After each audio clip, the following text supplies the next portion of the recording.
আমি যখন ছোট ছিলাম খেলতে যেতাম মেঘের দলে। একদিন এক মেঘে বালিকা প্রশ্ন করল কৌতূহলে, এই ছেলেটা নাম কি রে তোর? আমি বললাম ফুসমন্তর। মেঘ বালিকা রেগে আগুন, মিথ্যে কথা, নাম কি অমন হয় কখনো? আমি বললাম নিশ্চয়ই হয়, আগে আমার গল্প শোনো। সে বলল শুনবো না, যা, সেই তো রানী, সেই তো রাজা, সেই তো একই ঢাল তলোয়ার, সেই তো একই রাজার কুমার পক্ষীরাজে, শুনবো না আর ওসব বাজে। আমি বললাম তোমার জন্যে নতুন করে লিখব তবে। সে বলল সত্যি লিখবি? বেশ, তাহলে মস্ত করে লিখতে হবে, মনে থাকবে, লিখে কিন্তু আমায় দিবি। আমি বললাম তোমার জন্য লিখতে পারি এক পৃথিবী। লিখতে লিখতে লেখা যখন সবে মাত্র ২-৪ পাতা, হঠাৎ তখন ভূত চাপল আমার মাথায়। খুঁজতে খুঁজতে চলে গেলাম ছোটবেলার মেঘের মাঠে। গিয়ে দেখি চেনা মুখ তো একটিও নেই এ তল্লাটে। একজনকে মনে হলো ওরই মধ্যে অন্য রকম। এগিয়ে গিয়ে বলি তাকে, তুমি কি সেই মেঘে বালিকা? তুমি কি সেই? সে বলেছে মনে তো নেই, আমার ওসব মনে তো নেই। আমি বললাম তুমি আমায় লেখার কথা বলেছিলে। সে বলল সঙ্গে আছে, ভাসিয়ে দাও গাঁয়ের ঝিলে। আর হ্যাঁ শোনো, এখন আমি মেঘ নই আর, সবাই এখন বৃষ্টি বলে ডাকে আমায়। বলেই হঠাৎ এক পশলায় চুল থেকে নখ আমায় পুরো ভিজিয়ে দিয়ে অন্য অন্য বৃষ্টি বাদল সঙ্গে নিয়ে মিলিয়ে গেল খরস্রোতায়, মিলিয়ে গেল দূরে কোথা, দূরে দূরে। বৃষ্টি বলে ডাকে আমায়, বৃষ্টি বলে ডাকে আমায়। গাছের তলায় বসে রইলাম, বৃষ্টি নাকি মেঘের জন্য।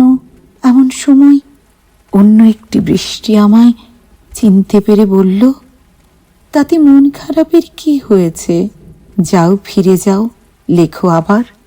এখন পুরো বর্ষা চলছে, তাই আমরা সবাই এখন নানান দেশে ভীষণ ব্যস্ত।